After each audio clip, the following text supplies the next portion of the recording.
বিসমিল্লাহির রহমানির রহিম।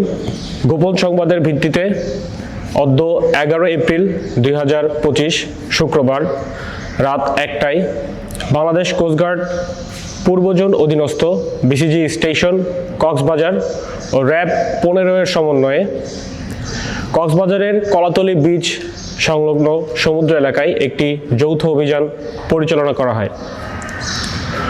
অভিযান চলাকালীন সন্দেহভাজন দুইটি কাঠের বোটকে থামার সংকেত প্রদান করলে তারা গতি বাড়িয়ে সমুদ্রের দিকে গমন করে।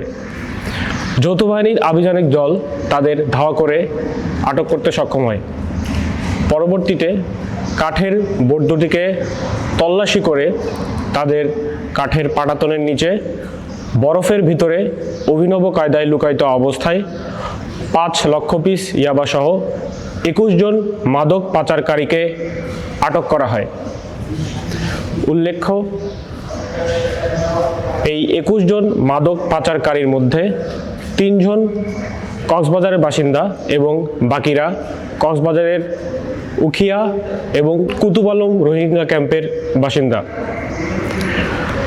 আটককৃত ইয়াবা পাচারকারী ও জব্দকৃত ইয়াবা ও বোট দুটির বিরুদ্ধে সকল আইনানুগ ব্যবস্থা প্রক্রিয়াধীন রয়েছে।